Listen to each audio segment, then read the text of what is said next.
Welcome to Frontline Nursing, a NurseMinder production that gives you an insider's look into the daily life of nursing from those who are currently working on the front lines. Whether you're considering nursing as a profession, you're currently a student, or you're a nurse in transition, this show will help give you some behind-the-scenes information to help guide your career. My name is Tammy Dunnett, and I'm your host on today's show, and we are joined by Shelby Young. She's been an LPN since 2016 and currently works in the Emerge department and has her own nonprofit, Indigo Harm Reduction. Welcome to the show, Shelby. Thank you for having me. I'm excited to be here. Yeah, I am super excited to have you here because you have been quite the change maker and innovator. You didn't let titles or education stop you. You found a gap and you just went in and you dove into the harm reduction. So I'm really curious to know, first of all, let's take a step back before we get there, is what was your passion that brought you into nursing? Because I'm wondering if there's a connection between that and where you're going. I kind of fell into the world of nursing. I started off as an HCA when I was 18 years old. Mm-hmm. I'm now 30. And it was kind of just a quick certificate that thought would be a great way to have a stable income. I was deciding between that or becoming like a stage makeup artist in film. Well, they're so different pathways. It really is. And what won me over was the stability, which is, kind of weird because I'm definitely like a living on the edge type of person. But yeah, and then I loved it. I enjoyed it. I loved the connection with people and that taking care of somebody. And I just realized I wanted more than that because I was pretty young, and it took me a while. It definitely did. And I'm still on that journey, but yeah. And it's just sparked a huge passion. I was very fortunate to be able to get into a program that I love. I do think nursing is always a journey. There's never a destination. You're forever learning and growing and finding new passions and learning what you dislike that can change as well. Yeah, that's the beautiful thing about nursing is it's this ongoing occupation. And we've seen that from hundreds of years ago with Florence Nightingale. I mean, just her imagining the type of world of nursing that we have here today. So it's exciting. And if you are that type of person where you don't want to be just stuck in the one thing, and I kind of like to relate it to creativity as well too. It gives you a great way to be creative as well. And you're not just pushing, or you're not just on the floor, there's a lot of options. Well, you took that creativity to a whole new level. You found a gap somewhere and you found a passion in Indigo harm reduction and providing education and services around harm reduction. Let's talk a little bit about how that evolved and came to be, and then we'll talk about your company. Okay. Sorry. How did you find, first of all, that there was a gap that you felt like you could service in terms of harm reduction? Yeah, I grew up in British Columbia in the mountains of the Shuswap Lakes, and I grew up in a culture where a lot of people who would, smoke cannabis or, they lived a dependent lifestyle with substances, and it was like those people were the scum of the earth in my community, and I never really felt right about that. And as I got older, I definitely went down my own journey with partying and, experiencing and just, nightlife and stuff like that. And I saw this organization that attends, I grew up with another organization called Anchors, and just the downtown east side of Vancouver with Insight and the harm reduction programs that were happening down in the coast. And when I moved to Vancouver from the interior, I was very wow, there's this type of nursing and type of care that actually doesn't care about whether you are using a substance or you're living on the streets, you're living a high-risk lifestyle. There wasn't any judgment, and it was acceptance. And I really gravitated towards that because I've always had an issue with just why are we leaving people behind, or why do we have to treat somebody like that? What makes me better than them? And I never thought I would be here in Edmonton or Alberta. It kind of just life brought me here. And I was thankful that when I moved here and I went to Norquest, I was able to take part of a practicum at Streetworks. And I was kind of exposed to the harm reduction community here in Alberta. And I I'm a very avid festival goer, and I definitely see the broader spectrum of substance use. Whether, I lived in East Van, I'm a 30 something year old adult now.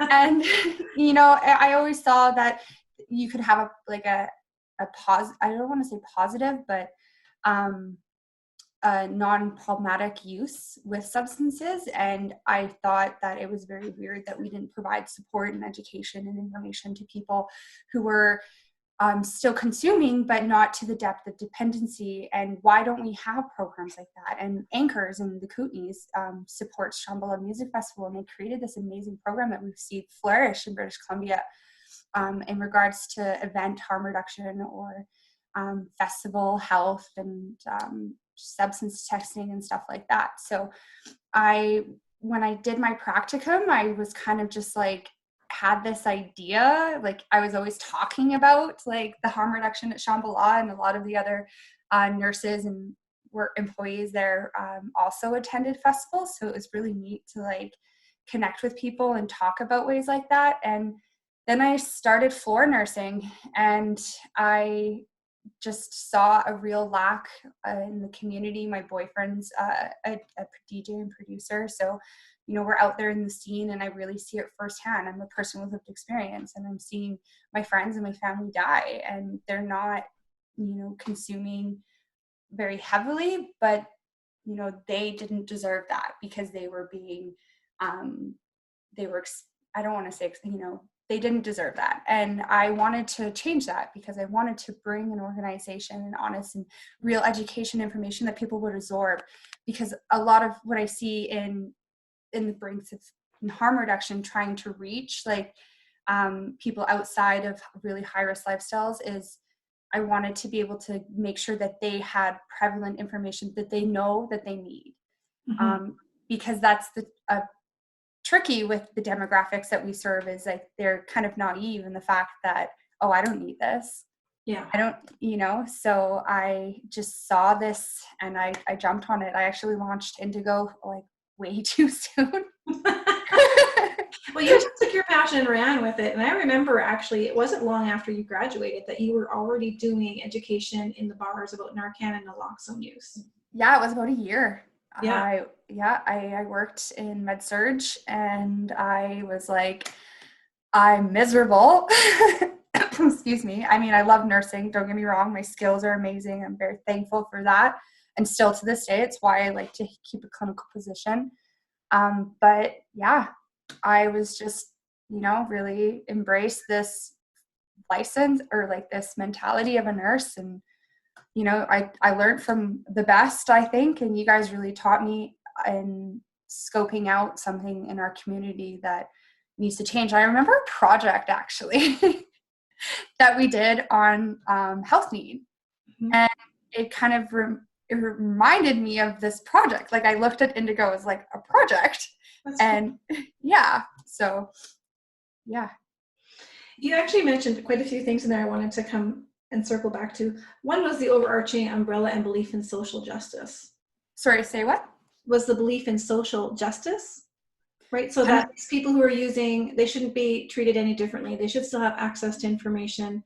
They should have reasonable expectations of what they're taking and understanding. Yes, exactly. Yeah. And that's the beautiful thing about nursing as well. There's so many beautiful things, but I really like Florence Nightingale. She was a badass. She fought so hard, and I would love to be able to travel back in time and see that. And that's what we are here for, is we're here to advocate, and we're here to push for the better health of our community. Mm-hmm. Yeah, that really struck you even before you came into nursing, though. You were telling me the stories about BC and how you were noticing these differences and discrepancies. And I think the world is better that you went into nursing and not, was it makeup and stage design? Yeah, the hardcore alien makeup. Yeah. I think we're better off with you as a nurse. Yeah, my parents are probably the best people to contest to that, and they always told me I always had my mind made up. I always knew you couldn't tell me different. And yeah, so you have definitely been a trailblazer. Thank you. When you were starting your nonprofit, were you getting pushback even from that angle from other people in the area of harm reduction, or were you just welcomed into the fold? Because you had mentioned you had started out at Streetworks, your practicum, and so you already had made some connections and inroads. Yeah, I was welcomed. Everybody has been very, very great in the harm reduction community, in taking and helping us grow and helping us learn and grow as an organization. We've had some great collabs come out of it as well too, and I'm really excited for the future. More so, it's been just kind of in my local scene, just regards to the way like some festivals run and so forth like that, and working with some kind of underground organizations. Just a lot of people were not very kind of happy with us, and I think it's because we kind of just came out of nowhere and disrupted things, I guess, in a way. So yeah, but I mean, like, bless their hearts for doing what they did, and I'm thankful that they took their time and energy to provide safety for the community. But you know, people like to take shots, and that's kind of like the best way to go. You know, that can be a cheap shot to an LPN, is to say, oh well, you're just an LPN and don't call yourself a nurse. Get out of here. That's just when you pull out your resume and go, oh, you see all of these things that I've accomplished and how far I've taken the profession. Right. Yeah. Okay, so when you started with your business, it was Narcan teaching in like nightclubs and stuff like that, correct? Yeah, I honestly didn't really I just had this idea. Like, my boyfriend just started DJing with this collective here in Edmonton, and I was like, okay, I want to be like involved. I don't want to be like just the DJ's girlfriend. There's nothing wrong with that. Nothing wrong with that. But I wanted to also bring something, and I was like, I'm going to like educate people, and you know, kind of grew the idea of having just like an educational table and also offering Narcan training. And was that well received? Were people kind of hesitant at first, looking at you with a side eye, like, why are you here? I mean, we generally get that a lot too. Just when we're out, people kind of like, whoa, this is like, you know, they get all like, oh my God, there's condoms. You branched out since Narcan. Yeah. I mean, we never really did Narcan training in any of the venues because that was kind of an issue. But AGLC was on us like right away. Not in a bad way. They saw what we were doing, and I don't even know how. I think it's I used to be a server when I took a break from being a healthcare aide, and I started working in the industry. And some of my contacts kind of were, you know, major bar restaurant people. So I think, you know, some of their friends who might work for HLC like saw them sharing my posts or something. Sure. And so then, yeah, I got it like within like a month of starting Indigo. I had a reach out from HLC, and they were just like, hey, let's have a meeting. Let's hear what you're doing and let's talk about it. And, you know, so we had the support from AGLC to be there, because that's like who the bar people or venues like care. I mean, obviously care about bar. Yeah. But, you know, AGLC has a huge role in their regulations, and AGLC was cool with us. They liked it. So it was definitely a lot of connections too, like just personal connections and doing a lot of things for free. That's how most people start out. Yeah. So talk to us how you expanded and how you grew from where you started 2 years ago, 2017? 2017. Yeah, 2017. Wow. We're almost at 3 years, because it wasn't in the spring? Yeah, it'll be May. 3 years. Yeah. Talk to us about the growth and how you evolved and some of the lessons learned and some of the things you should have done maybe. Yeah, it's been a crazy ride. Within the first 6 months of establishing Indigo, and a big part of this program I wanted to create it is I like mentioned about stigma and stuff like that, and I really wanted to help contribute to break down the stigma associated with people who use substance, because ultimately that denies access and creates barriers. And we stumbled upon this grant that ticked all of our boxes, and we found it, and that changed our game. That we actually ended up getting it. The Ministry of Health, we were awarded $70,000, and that's created us over the 2 years. So that without that grant, like, it would have been very, very, very hard. But it helped us propel and create into the movement that we are. And it's been snowball after snowball. And then we got our grant. So within 6 months, we were just doing club shows or hanging out with UBK, Future Roots, and all the underground collective companies in Edmonton.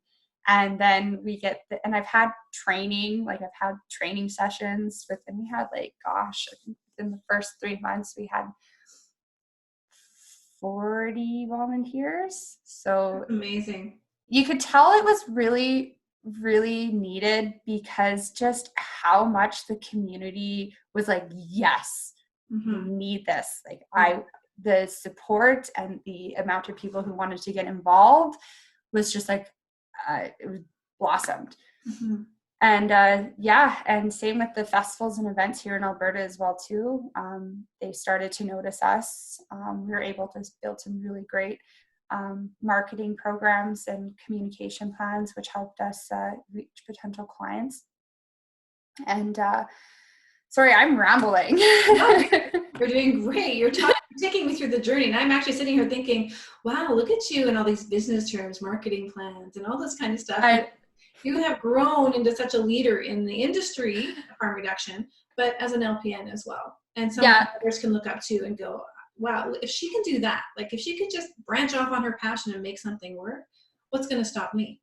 Exactly. And it's nothing. And it's been one journey for sure. It's been a lot of ups and downs and learning moments and experiences that have definitely shaped and made my, and you always hope for the best, but that's not how it goes. You always get thrown what you need to learn. And so it was really great. But so within, and then again, within 6 months, the city of Edmonton decided, Edmonton Police Services and Emergency Medical Services decided to put out a report stating that the city of Edmonton should vote on a moratorium to stop EDM, electronic music, concerts, because they're taking up a vast amount of our local resources during times of events. We were looking at transport rates of about 33 people per event. And that's high compared to your average of what the mass gathering medicine has conducted in research. Usually safely, you're about 1 per 1,000. And typically in a 5,000 people event, 3 transport, it's okay, that's norm, So anyways, they decided to take this to City of Council, and in the Edmonton music scene, there's a huge electronic music community, and it ranges from small, deep, private underground parties to massive 5,000 raves. Wow. And then so it's a huge industry. And trying to get shut down. Yeah, well, and that was the thing, is they never defined what they were banning, because and even Live Nation or Rogers Arena got involved, because most touring artists now have electronic music as their music. Mostly everything's produced electronically. So it's you can't put out this moratorium in this report and say you're going to stop all these events, but you don't clearly define what you're stopping. So everybody got into a huge uproar, and I was like, well, this is what I've been waiting for, because I've had my eye on these events for a year now. And in the electronic community, these events were known as really dirty, unsafe. Sorry, I hate saying the word dirty. Really just not very safe events, and just messy. And are you referring to consumption of illicit there, or? No, in regards to just the general overall environment of the event, because alcohol is also a key factor in that as well too. And also, there's a lot of sexual violence as well too that you see at these events, and violence. So I always knew that these were quite unsafe events, and that was like the word within the community. I personally never attended because that wasn't my scene. Mm-hmm. But I knew from my friends. Sure. And so I always knew I wanted to, like, I tried emailing the Shaw, or it was the Shaw conference at the time. And this is a funny story. I emailed the security director of the Edmonton Convention Center now. Mm-hmm. And I wrote out this lovely email, and then I sent it too early, and I like didn't even finish it. I hit send by accident, and I had all these typos and these errors, and like it was a mess. And I was like, oh my God, no. And I couldn't retract it because it was too late. And then so I had to send her another long, lovely email apologizing for my previous email because I wanted her to take me seriously. Like, I didn't want to just be this like, oh, hey, guess what? I can take care of everybody and do everything. But I never heard back from her. So that's what sparked me to go down and talk also at the city council meeting, is because I knew that I could help contribute to make these events safer. And I was really upset that they were going to move into a prohibition model compared to looking to see how they can reduce harm. Yeah, which was the biggest issue they were seeing, right? Exactly. Yeah. And I like, you know, thankfully we have a lovely relationship with EPS now, but I definitely called them on it because I was like, hey, you guys have harm reduction listed as one of your main pillars of guiding principles for your organization, but then you're not choosing to enact that in other areas right now. Like, you can't just think of it as like reducing harm to the client. Like, oh, so you can give them $100 for their lost phone. Like, or, you know what I mean? Like, so we are, thankfully, City Council voted against it, and it actually created a working stakeholder group. And we all worked together we did like 4 or 5 meetings of just us brainstorming and talking and listening to each other and trying to find means on how we can create these events safer. In the meantime, Indigo just did its thing, and we started working with another medical company called Odyssey Medical.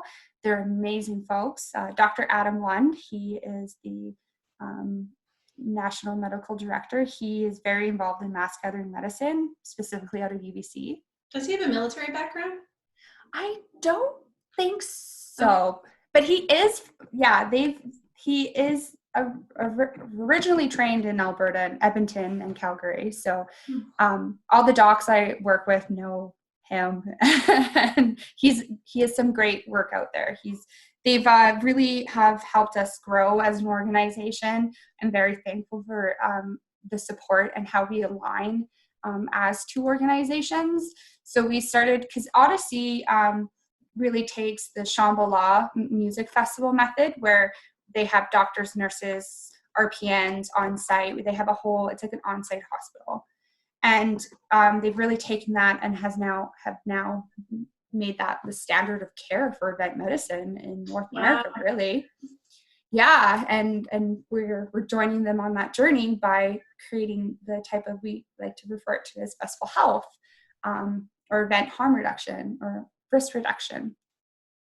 So Odyssey got involved in the events here as well, and we kind of shared knowledge of how things were being done at other events across North America, and we brought that here. And now that has become a new bylaw for event licensing and regulation, that you need to have on-site medical services, pre-hospital care basically, and then also a harm reduction organization and free water.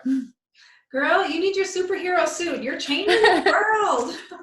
Yeah, it's been a really crazy journey. And like, honestly, the moratorium was a great thing for us. We fought that pretty hard and got quite the attention over it. So, but I'm thankful that, you know, Edmonton as a municipality is very forward and very, like, they're great. I'm super thankful to be working with many organizations that are great. So you shared earlier before we started the interview that you are now officially a nonprofit, but you were not before. So talk about that transition, because that's another major step and milestone, I think, as well. Oh, yeah, that's been a process and a half, just trying to figure out what exactly the future of Indigo is. Because when I started Indigo, I just thought I was going to be a nurse for hire, and that, or you can hire me for your festival and I can do the health and safety, or I can, just, it's almost like like an expo table. Like that's what I was looking at it. And, I was selling my education, my information. Yeah. And so I started originally Indigo as a for-profit organization because I wanted to get paid. And everybody does. Right? I'm a nurse. I expect to be compensated for my services. If you think of foot care. Same thing. Right? Yeah. But that limits us in regards. And once Indigo started getting to the bigger side of things and it was growing into this actual movement, and not so much a business or organization anymore, it's definitely a movement that represents a demographic in the harm reduction community. And I want to see that grow. And for us to be able to operate at the capacity that we want to, has definitely hindered us. Like, we can't have salaries. And I definitely had like founders, like I've had my journey over the last 3 years, in realizing that Indigo isn't me. It's not me anymore. And I've definitely had to, learn to think about the future and letting go of the reins and moving out of all the spots and, just sitting on a board. Like, that just sounds so amazing.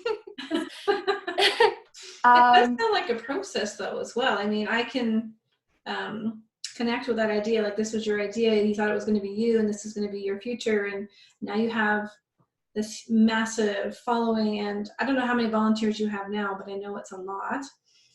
And then now you're part of a board and you're letting go of the reins so that your baby can grow and become what its destiny is.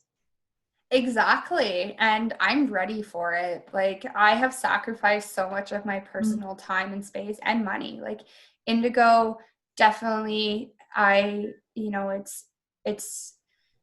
have such a hate-love relationship with it because I get chills and, I'm so passionate about it and I just want to see this. I want to see people safe and I want to be able to guarantee that people have the right to know what's going into their body or what to expect and how to deal with situations.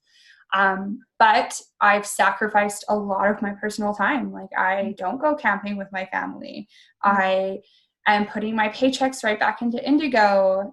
Our grant only did specific things for us. And when there wasn't money that, needed to go, that came from me. Yeah. And, it's a big sacrifice, and I've had to really go through my own growth and realize what I want out of life and where my life is going, and had to take the reins of that to determine what's best for everybody. And that is, Indigo, Indigo was never for profit. I never took dividends. I definitely paid myself and my team like any nonprofit does, but everything went right back into Indigo. And that just, I want to have a child. I want to buy a house. I want to get married. And Indigo was starving me and Tyrone from that, my fiance. And so I just really want to see it be able to grow in a beautiful, healthy way, just as my own life. So it works better to have more involved, and everybody brings their own expertise and brings something to the table. And it's time for it to grow. We're actually just it's our first year as a nonprofit, and so far so good. That's awesome. So I don't know how much time you have left for me because we got to start a little bit late. I'm good. Okay. Can you talk a little bit about what happens at an event? Like, so you're there and kind of like give us a visual of what that would look like. Yeah, so we have different types of services though. Mostly what we see in the city here is we have a space. So we'll have an educational table up front, and you'll see our combo chart, so people are able to tell what's safe and what's not safe when they're combining substances. And then on that table, we'll have more educational resources, substance information, consent information, safe sex, sex health, mental health, resources within the community.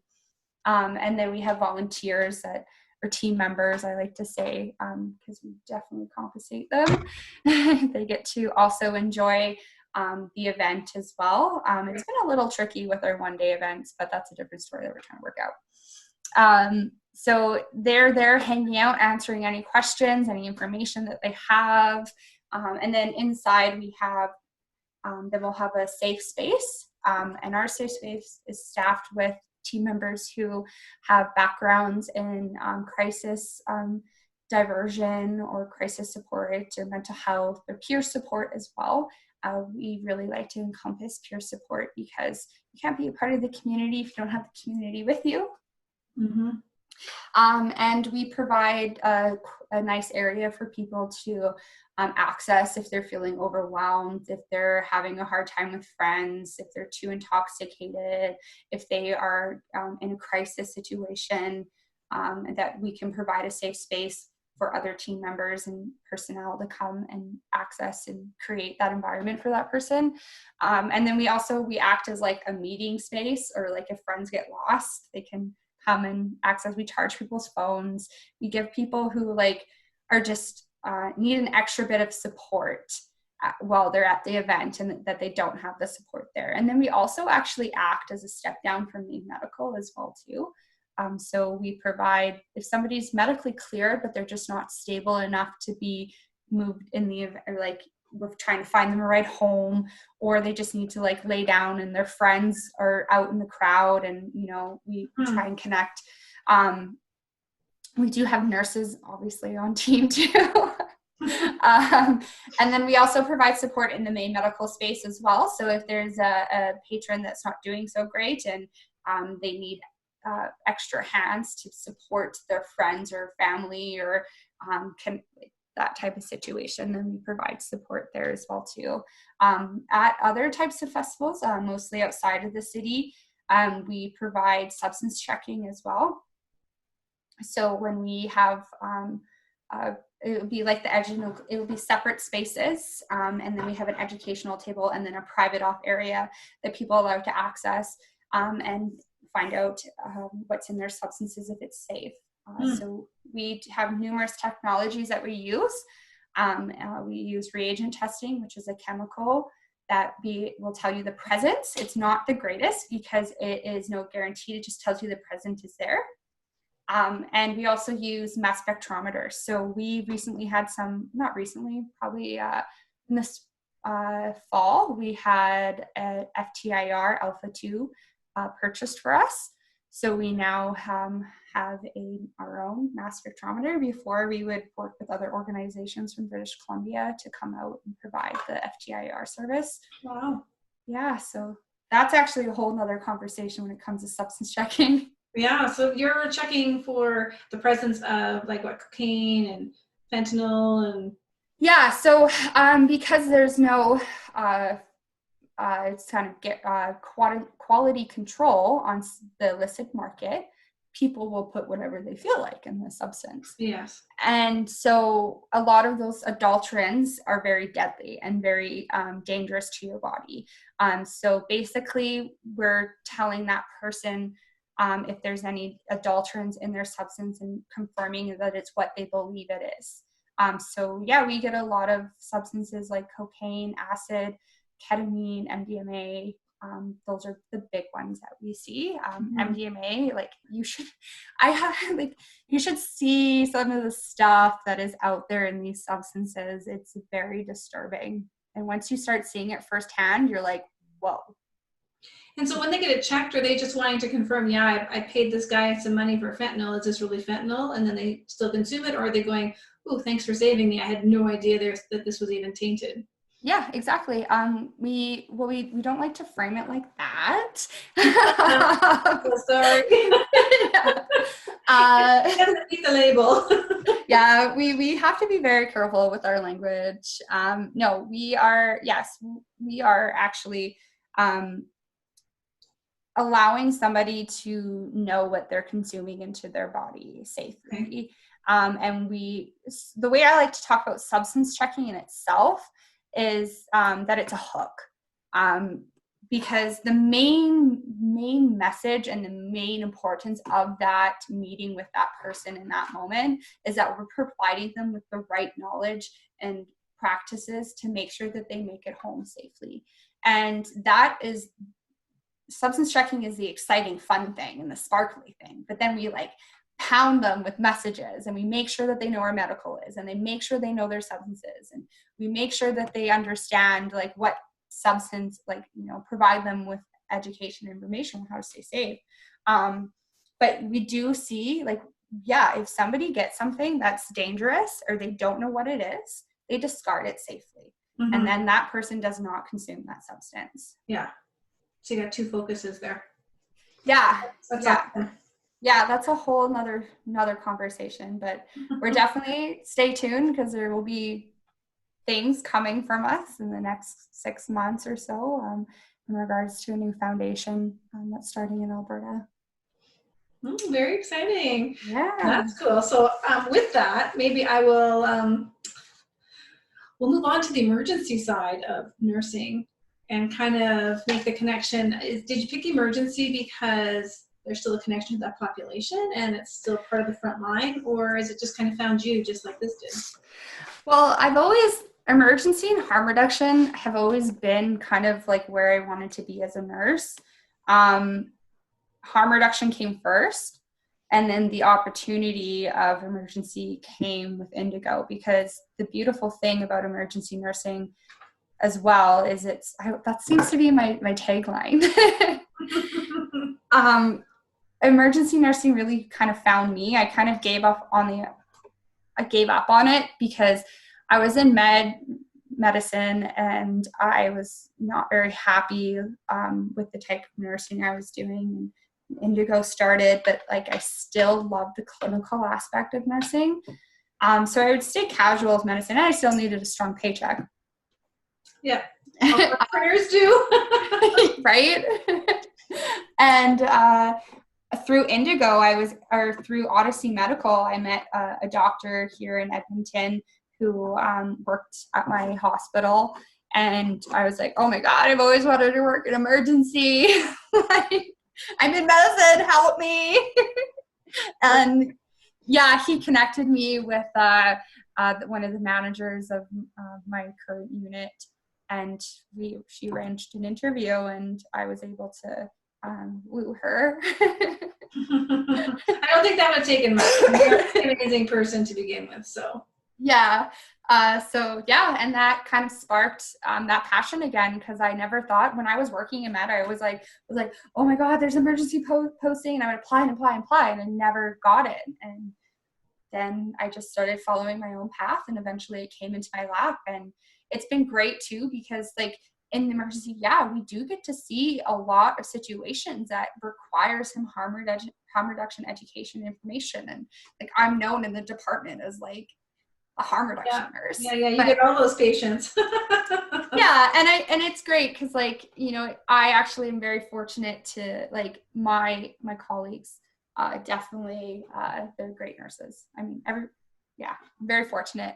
But it's you definitely see it a lot harder in emergency nursing. You know, you see how broken the system is. It's a lot harder. It makes me definitely want to be out there more, but I've learned so much, like my nursing diagnosis and, you know, signs and symptoms, like it's great. Maybe you're a stronger nurse. Now, what about the stigma? You know, you identified early on that there was a stigma in the community, and I have an emergency nurse, ICU nurse background, and I certainly know that we can get hardened and we can start to get a little bit less compassionate for maybe repeat people or seeing the same situation over and over again, not necessarily the person, but the situation, because we know that there is a gap in the community and it gets hard on us emotionally. What are you seeing in terms of differences between your emerge nursing and your Indigo work in terms of that stigma? That's been a bit of a personal journey for me in the last 6 months. Burnout is real. burnout is so real and makes you a miserable person. And I started to notice that. But then I did get burnt out. And I mean, it wasn't like rude or abrasive, but I just didn't care as much as I should have. Yeah. Or, you know, as a nurse, you should. And I kind of had an eye-opening because I thought to myself, I'm like, do you want to be like that? And then I started to notice my coworkers and the ones that I gravitate to and just, you know, how they do it. And I was really amazed, and I kind of told myself, okay, like I'm going to try and start being more positive and not letting that their frustrations and the frustrations of the system affect my output of energy into this community. And I really kind of stopped with the bitterness. I wouldn't say bitterness, that's a little too harsh, but I stopped. Because it is very real, especially in emerge nursing. Definitely, you see it. And I mean, like my poor boyfriend, fiance, he gets a cold and he just wants sympathy. And I'm like, you're fine.